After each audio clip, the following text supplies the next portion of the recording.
because there you can see number 613 has failed to get away, just as it happened in the first race, but with his teammates. That's Frederik Op de Beek, who finished second in the end in the first heat. It was his teammate, Rafael Bartzon, who had a similar problem, couldn't get the card off the grid in the first race. Where do we start when we talk about all the problems of the first race? Well, first of all, let me give you the grid. It should be, if all things go according to plan, Constantin Scholl on pole position. Gerard Zebrian, who won the race earlier on, in second place. Row 2, Rinus van Kalmthout and Frederik Op de Beek, if he can get the kart going. Row 3, Eduardo Garcia and Rafael Bartzon. And row 4 should be Euripides Hagistefanis and Tony Forney-Thomas. So there is the grid, 8 karts, and this first ever running of the X30 shifter class in the Euro Series. So all sorts of dramas in the first race. We lost several drivers at the very beginning of the race. So we had, as I said, Rafael Bartzon couldn't get the kart off the grid. It wouldn't start. We had Tony Forney-Thomas losing a chain and failing to start the race. And we also had the pole sitter, Constantin Scholl, with a failing spark plug, which oiled up. So he couldn't start the race either. And then we also lost mid-race Euripides Hagistefanis, who had problems with his back, he was telling me, during the break. So he had a bit of backache, so he pulled out of the race mid-distance. Then Gerard Zebrian won the race, and Rinus van Kalmthout came after him and got very close to catching him up in the end. But post-race, penalties were applied. Rinus van Kalmthout picked up a 5-second time penalty for a jump start, and Eduardo Garcia picked up a 5-second penalty for a jump start as well. So the results, after it all got worked out, were that Gerard Zebrian won. That was as it was. Frederik Op de Beek was promoted from 4th up to 2nd.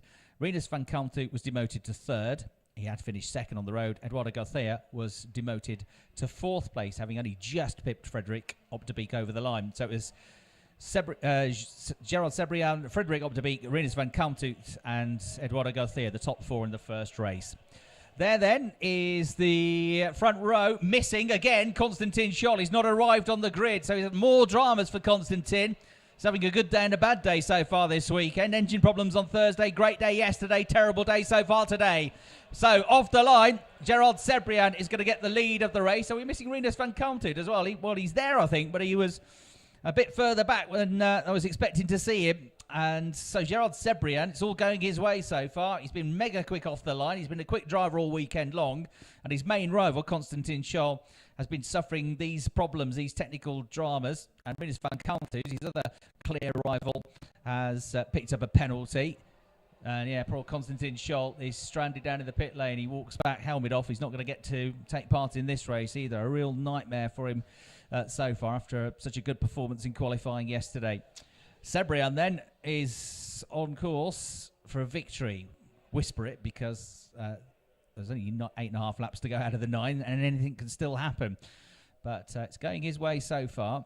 The only positive for Constantin Scholl is that with the smallish grid, even if he has an absolute nightmare, you know, he's still going to be 8th on the grid for the pre-final tomorrow, and you can still do something from there because you know he's quick. So at the end of the first lap of the race, Zebrian comes through. Garcia is in 2nd place. The gap between the two of them is just over half a second.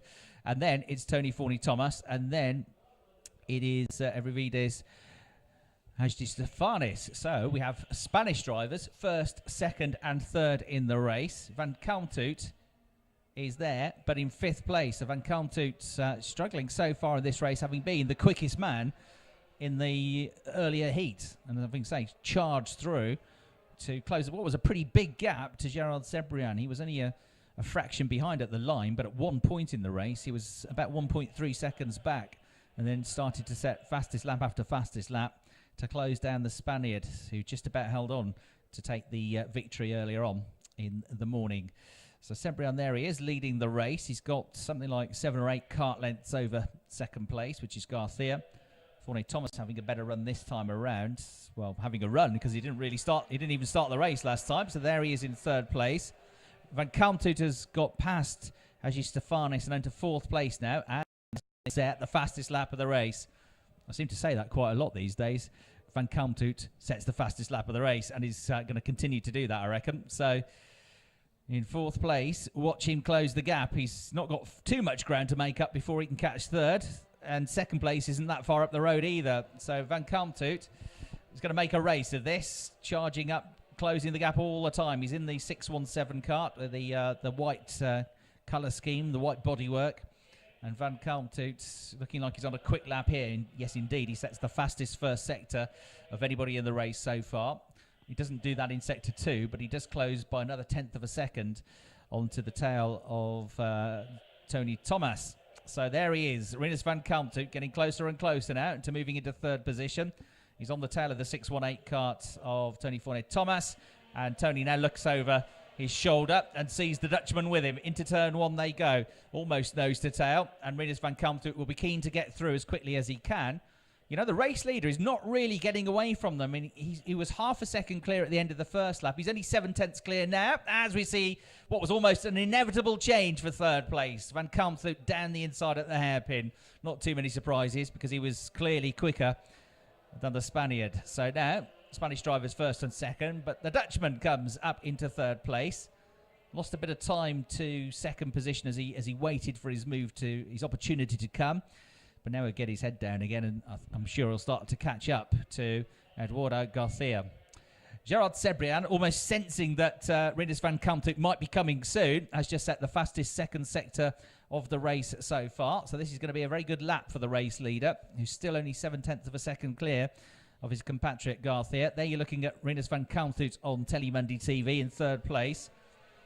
He might not get the fastest lap this time around, but the next one he might go on the attack. He sets the fastest 3rd sector, but it's a new fastest lap of the race for Gerard Cebrian. So the lead creeps out to just under a second now. He does a 61.3. It's a 61.5 for Garcia in 2nd place. And even with the overtake, a 61.4 for Van Kalmthout in 3rd position. Van Kalmthout sets a personal best in the 1st sector. He closes up to Garcia by 2/10 of a second, but quicker than both of them, the race leader, who's just set the fastest 1st sector of the race so far. A 10th quicker than Van Kalmthout, 2/10 quicker than Garcia. So he's getting his head down and making the most of this. Van Kalmthout will be pretty keen to make a move as soon as he can, as soon as he gets up to the tail of Garcia, and he closes up to him already, look, making his way through the right-hander at turn 8, turn 9 now the left-hander, and into turn 10, flat out here, and about to pick up a slipstream, pick up a toe. The man in front gets all the air resistance, the man behind gets almost an extra few horsepower and pulls out of the slipstream and goes through into 2nd place. Easy as that for Rinus Van Kalmthout. So the Dutchman now goes 2nd. He's just set the fastest lap of the race as well with a 61.2. However, Cebrian, who got his head down on that previous lap, has now got a 1.5 second lead. And in the heat earlier on today, with about half the race to go, Van Kalmthout wasn't quite able to close a 1.3 second gap. So in a slightly better position this time is Cebrian, with about the same number of laps to go. We're at half distance in the race. We've done 5 laps. We've got 4 to go, including this one. And the race leader has just got to keep things together here, Gerard Cebrian. Sluggish start for whatever reason for Rinus Van Kalmthout, but he's come good now. And with the driver that finished in 2nd place, Frederik Op de Beek, failing to start this race, it means that Rinus Van Kalmthout is still on for a front row starting position tomorrow. Still got another heat to come, of course, but in the best position so far, Gerard Cebrian, if it stays like this, 2 wins. Rinus Van Kalmthout, though, would have the 2nd best set of results with a 2nd place and a 3rd place finish, and Garcia would be on for a 3rd place because he finished 4th in the earlier race and he's 3rd in this one. Garcia is having lost 2nd place. He's kind of held on to the tail of Rinus Van Kalmthout. Gap came down a bit between the top 2 to 1.4 seconds, but nothing huge really. So Rinus Van Kalmthout tagging along with him, Eduardo Garcia. There they are, number 617 and 612, running in 2nd and 3rd positions. We're into the final 3rd of the race. We've had nearly 7 laps now, in fact. So 2 to go at the end of this one. The race leader is being caught, but not by a huge amount. He should have more than enough in hand here to be able to convert this into a race victory. 2nd of the day. Gaps down from 1.4 to 1.2 seconds. It's going to be a bit bridge too far, though, unless Cebrian makes an error or has a big problem with his kart in the closing lap and a half of this race. It won't stop Van Kalmthout from trying, though. He'll get his head down, he'll close the gap, And he's clearly got the speed this weekend to challenge for a race win on his debut in the shifter category. Through turn 5 they go. And then in this little link straight, it's up into the left-hander at turn 6. Looks like a fairly flat circuit when you look at it on the TV pictures, but when you walk around the track, it's not exactly undulating, but there's more gradient changes than you think. It goes up and down a little bit. It's not dead flat here, and certainly a couple of the corners you've got to get right because there are slightly uphill sections coming out of them. Into turn 10 they go. Gap's going to come down once again. Van Kalmthout has already got it down to just over a second. It might be just under a second by the time they finish the lap, but it is going to be on to the last lap of the race. He has got it down to less than a second because Van Kalmthout has just put in the fastest lap of the race.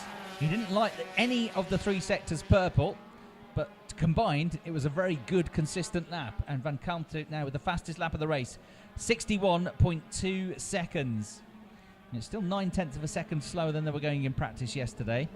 The air temperature has rocketed in the last hour. We've gone from 20 degrees up to 29 degrees suddenly. So it really has started to shoot up the air temperature, the track temperature likewise. And it's now even hotter than it was for qualifying yesterday, which is not great news for tyres. And it's not really great news for engines. A couple of weekends ago it was 40 degrees here, and it's going to be pretty close to that tomorrow as well. 36 degrees is the sort of average forecast temperature. So the gap has been coming down all the time. He's only going to win by a few tenths of a second in the end, but he is going to win. Gerard Cebrian takes the checkered flag for the second time today. He crosses the line 4 tenths clear of Rinus van Kalmthout, who puts in another fastest lap of the race. 61.2 seconds again. So the last 2 laps of the race, both the fastest laps from Rinus van Kalmthout as he charged after Cebrian. But second place it is. Garcia in third place, looking in good form as well. And he looked like he might have learnt a bit from Rinus van Kalmthout there, because he picked up his pace once the Dutchman had overtaken him. So Cebrian, Van Kalmthout and Garcia, the top 3 in the race. 4th place to Forne Thomas, and 5th place, and his first finish of the day, to Haji Stefanis. We lost Konstantin Scholl, Frederik Opdebeek and Raphael Bartson before the race even began, really. So those 3 sadly dropping out. 5 drivers finishing the race, and it's a double victory now for Gerard Cebrian. Let's see how he gets on in Heat 3 later on today, and whether he can get pole position for tomorrow's pre-final here at Zuera in Spain.